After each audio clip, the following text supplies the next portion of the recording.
Bon, mais le deuxième tournant majeur de ma vie professionnelle, peut-être deuxième ou troisième, ça a été qu'après mes recherches chez les Mundang en 69, que j'ai déjà raconté, je crois, je me suis mis dans la tête une idée. C'est une sorte de maladie professionnelle des ethnologues qui m'est venue. Je me suis mis dans la tête que moi qui ai tant travaillé au Sénégal sur les affaires d'ethnopsychiatrie, c'est-à-dire que j'ai débuté par la recherche appliquée, ce dont je suis par ailleurs fier et content, que je vais aller étudier une vraie société traditionnelle. Une vraie société traditionnelle que je vais étudier, dont je vais faire la monographie comme il se doit en anthropologie classique. Et c'est comme ça que je me suis retrouvé chez les Sénoufos. Les Sénoufos Nafara, très exactement, qui sont situés à côté de Korogo, dans le triangle Korogo, Ferkesedougou, Napielodougou. Et alors, qu'est-ce qui m'a attiré chez eux du temps où j'ai débuté, je crois que j'ai raconté ça, j'ai débuté mes recherches en Afrique, je me suis retrouvé en Afrique à la suite de sondages d'opinion publique que j'ai fait pour l'Institut français d'opinion publique. Et déjà en ce temps-là, on a fait le pays Sénoufo aussi, en Côte d'Ivoire, et j'ai été fasciné, frappé par ce pays. Et alors en particulier, deux institutions m'ont attiré vers ce pays. Et premièrement,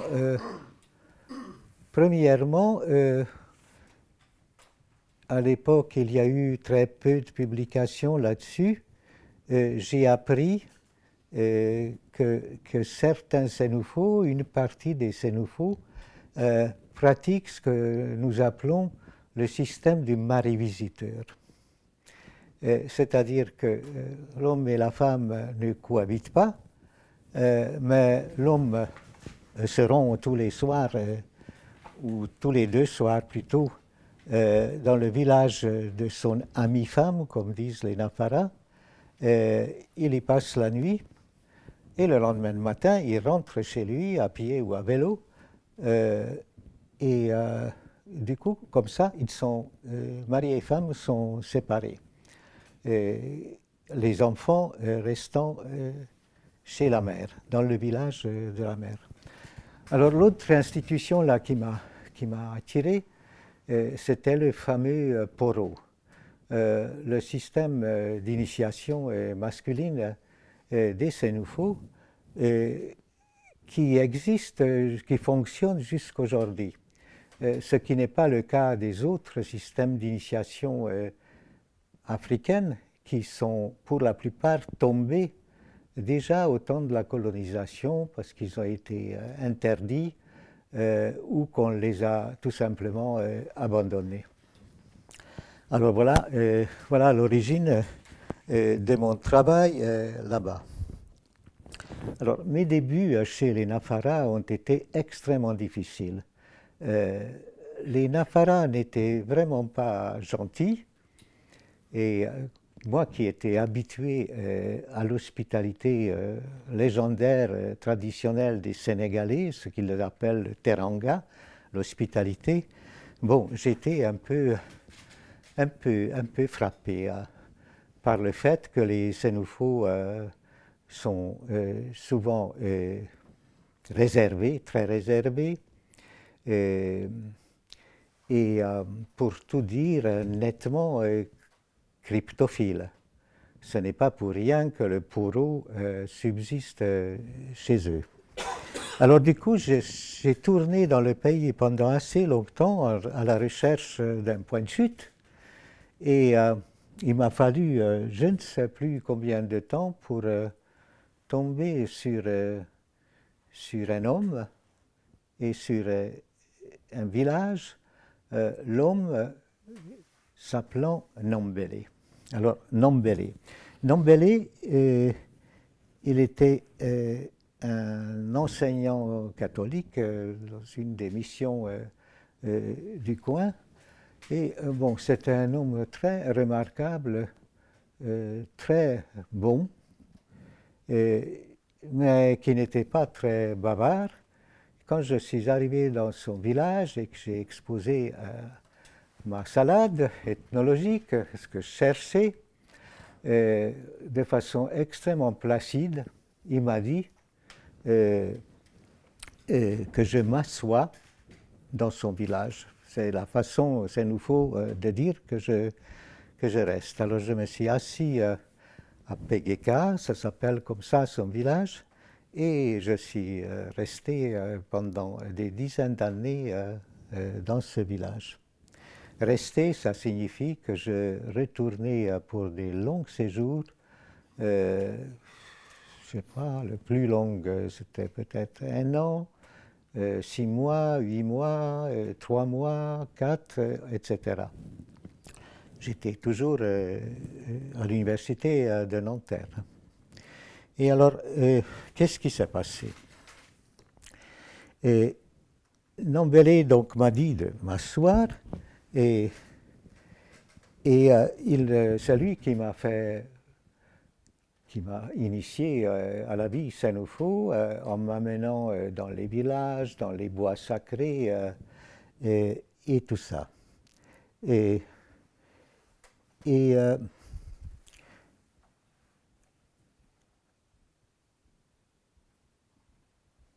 D'une certaine façon, cette première rencontre, c'était un moment décisif puisque je suis resté pour des années là-bas et que je suis devenu en quelque sorte un membre de la famille de Nombélé, de la lignée, de la matrilignée de Nombélé. Ça signifie clairement que encore aujourd'hui, ce sont mes nièces au sens général qui me préparent mes repas, ce sont ces neveux qui ont construit la maison dans laquelle j'habite. Ils m'accompagnent au marché, dans les funérailles. Enfin, on vit ensemble. Et moi, de mon côté, j'ai fourni la contrepartie, si je puis dire, de leur service. En leur rendant toutes sortes de services, depuis surtout médecine, que je pratique de façon, disons, illégale tous les matins à 6 heures dans le village. Souvent les gens font la queue devant ma case parce que j'ai des comprimés, j'ai des médicaments, je suis extrêmement prudent évidemment dans ces soins. Ou alors je fais le service de transport pour eux quand j'ai une voiture, autrement souvent je me déplace en mobilette, et toutes sortes de services de ce genre. Donc ce n'est pas simplement des séjours d'études, nous avons une relation assez intense.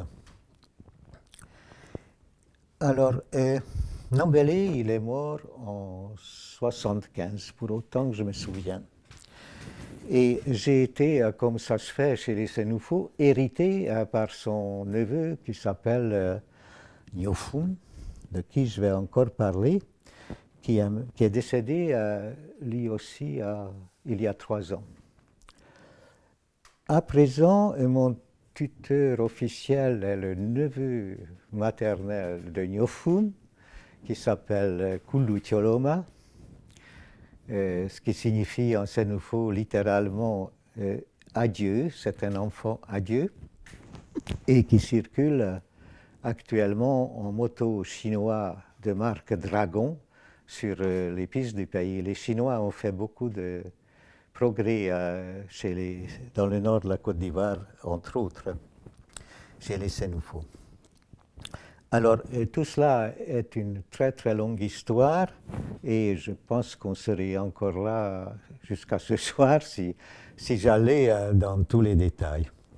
Et alors, mieux vaut que j'évoque un peu mes principaux recherches chez les Nafara, tout en vous avouant qu'une bonne partie de mes matériaux sont restés encore dans mes carnets de notes qui sont là-bas. Autrement dit, j'ai encore beaucoup de choses à publier.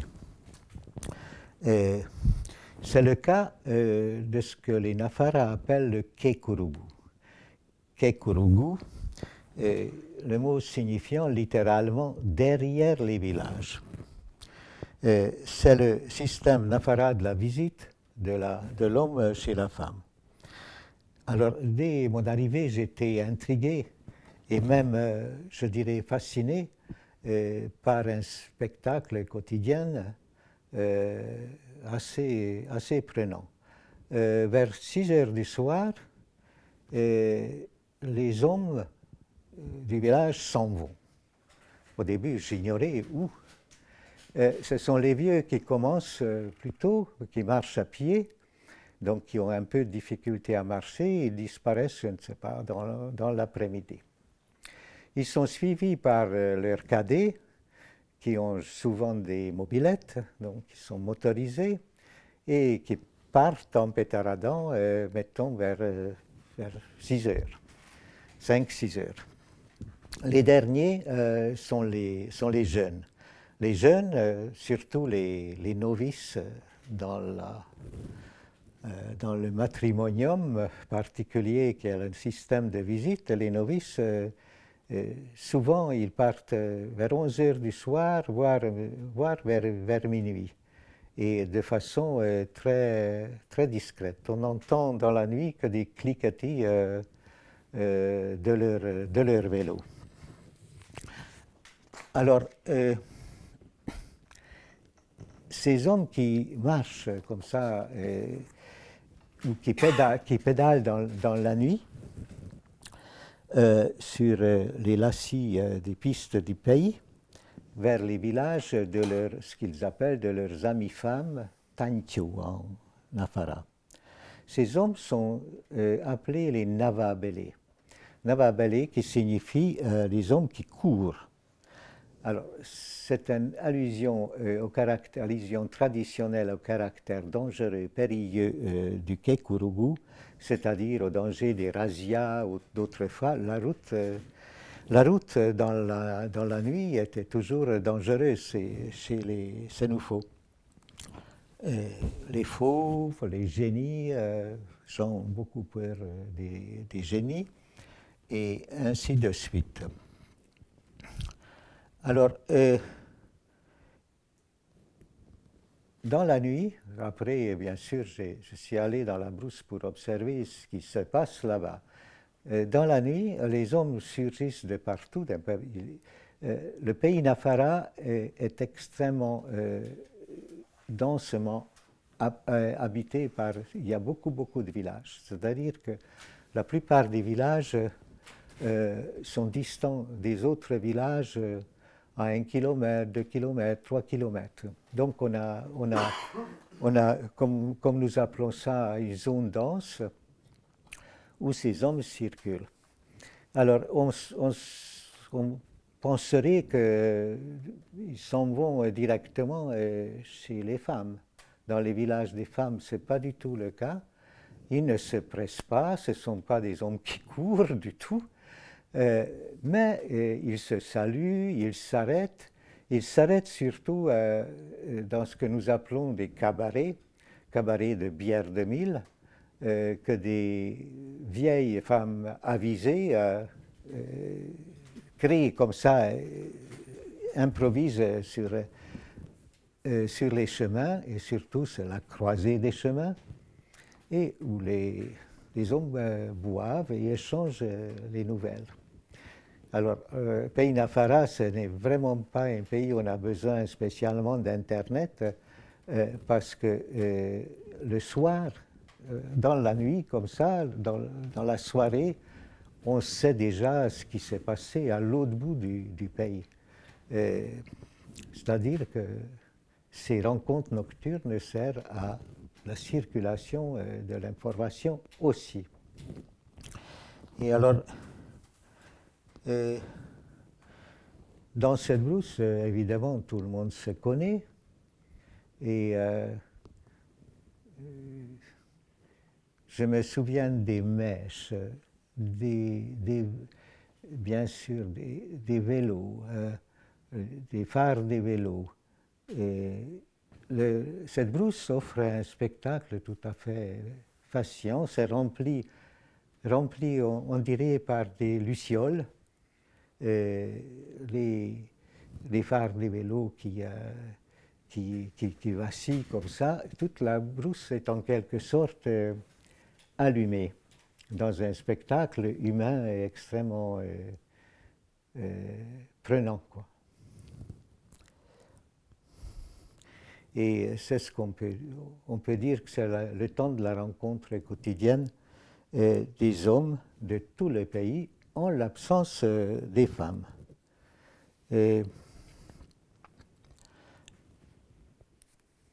Alors, ces rencontres dans la brousse ne durent quand même pas trop longtemps. Et à l'approche du village des femmes, les hommes qui cheminent comme ça se séparent. Chacun entre individuellement dans le village de la femme.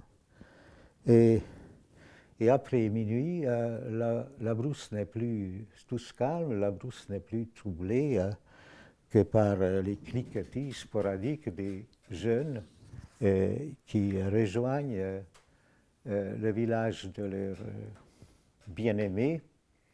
Autrefois, on m'a raconté, les villages Nafara, ces petits villages Nafara étaient entourés de murs. Et il arrivait le soir, on fermait la porte, enfin on barrait la porte avec des billes de bois. Et jadis, les hommes, paraît-il, escaladaient ces murs-là pour arriver chez leurs femmes. Alors maintenant, qu'est-ce qui se passe dans le village de la femme? Pendant ce temps, le village de la femme s'anime, lui aussi, à sa manière féminine. Bruit cadencé des pilons, parfum des repas qui cuisent sur les feux, voisines qui causent et se disputent, mère et fille qui baignent les bébés, chant des fillettes qui répondent au tintement des balafons des garçonnets, écoliers qui sont couchés par terre devant leur cahier, qui font les devoirs. Et maintenant, bientôt, les cuvettes cessent de circuler entre le puits et les jarres de la maison.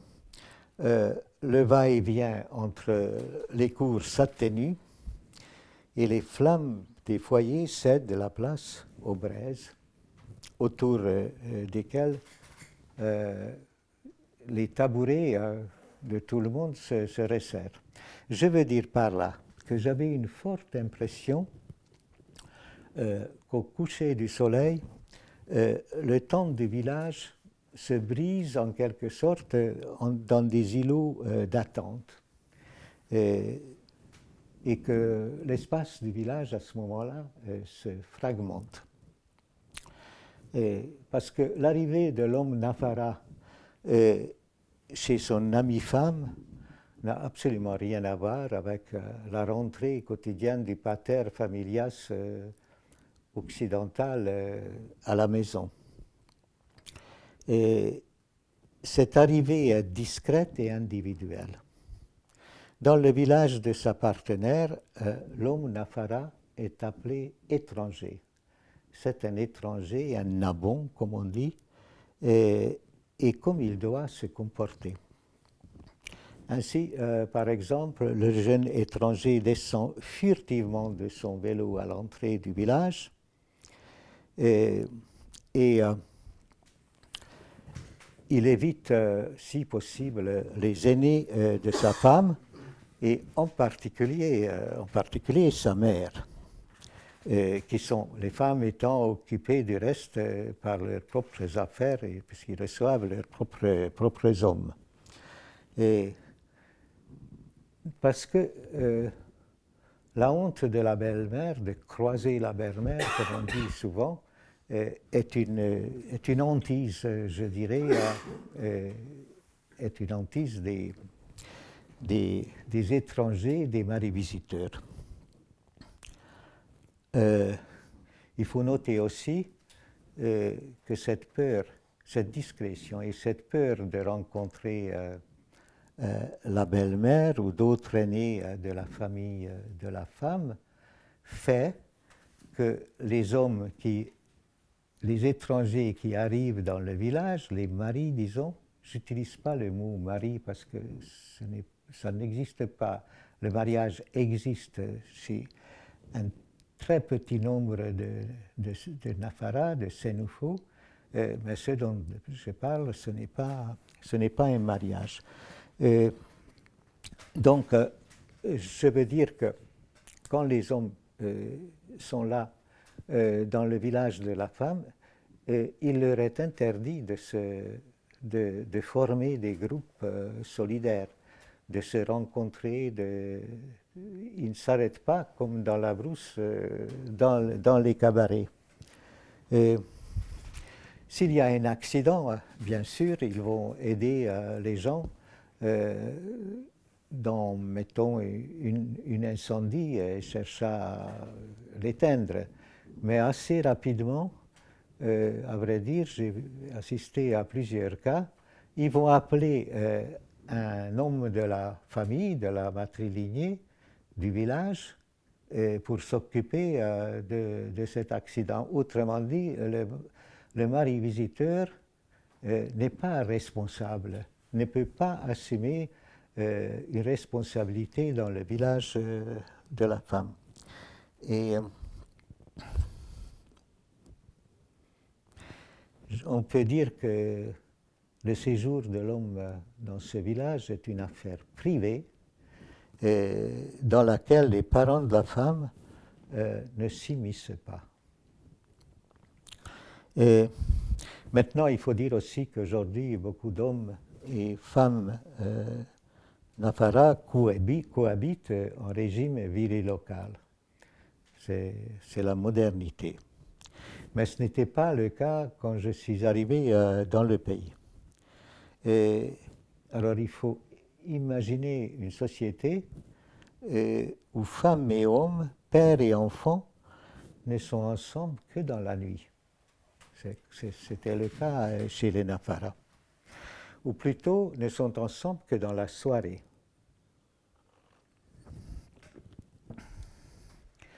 Alors, chez les Nafara, la vie du soir se concentre autour de la chaleur de foyers dispersés, comme ça, entre lesquels des rares propos sont échangés.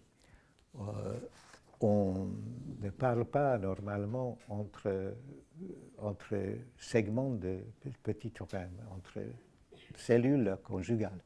Oui. Il reste 5 minutes.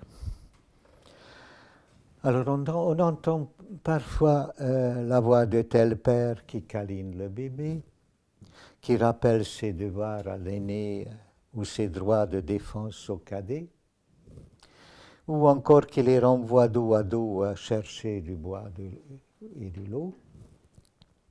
Cela dit, l'autorité de ce père du soir sur ses enfants qui habitent dans les villages de leur mère est plus que limitée. Je ne vais pas m'étendre sur cet aspect notoire des sociétés matrilinaires et matrilocales, où l'exercice de l'autorité revient aux frères de la mère, ce qui est le cas chez les Nafara. Avec ceci de plus, et ce n'est pas rien, que le père de nuit est ici oncle maternel de jour dans un autre village, forcément. Et inversement, de sorte que les deux sphères d'autorité sont nettement et astucieusement séparées et je dirais équilibrées. Chaque homme assume à la fois les deux rôles. Maintenant, je reviens au village nocturne de la femme. À ce moment-là, on est vers 11 heures du soir. L'heure n'est pas aux mondanités. L'homme prend bientôt sa douche derrière la hutte de la femme et revient avec un seau souvent peint ceint d'un pagne. Il se rassoit sans donner le moindre signe de la femme qui le tiraille. Il a faim. Piéton ou cycliste, c'est peu dire qu'il est affamé après son voyage nocturne. En effet, le seul repas consistant de la journée est le plat du soir préparé par son ami. Point à souligner, cette très forte dépendance alimentaire de l'homme par rapport à sa partenaire sexuelle est le leitmotiv des innombrables récits de séparation. Porte de la case fermée ou foyer froid éteint sont les signes convenus du refus de l'homme par son amie femme, par sa tantio, sa douce amie, après quoi l'homme est conduit, rentre en cachette chez lui pour griller une igname ou se coucher le ventre vide. C'est une très grande honte de revenir le soir dans ces conditions. Il y a un mot spécial en sénoufo pour dire l'homme refusé. Et j'ajoute que dans l'écrasante majorité des cas, c'est la femme qui refuse l'homme et non pas l'inverse. Maintenant, je poursuis le scénario du Kekurugu. Et la femme prépare le riz fumant, le maïs gélatineux ou l'épaisse purée d'igname dans des cuvettes, à côté desquelles elle pose les plats de sauce, les calebasses d'eau et les éventuelles assiettes. Le plat de son homme assis sur le tabouret est déposé à ses pieds. Il le mange souvent seul et en silence, comme il convient à un hôte familier et pourtant étranger. Ses fils et filles prendront le relais lorsque leur mère aura coupé leur part et donné le signal de l'invite à manger. Lorsqu'ils ont fini, ils peuvent s'égayer à prendre à bas, comme ils disent, papa, les menus faits de leur journée. Alors, je m'arrête là, rien que ce terme affectueux, à bas, signale que dans ce régime ultra-matrilinéaire, la distance entre ego, moi, et son oncle maternel, qui lui commande et lui punit, s'il le faut, va de pair avec la proximité et la tendresse qui l'unit à son père. C'est la fameuse question de l'atome de parenté et le système des attitudes de Lévi-Strauss.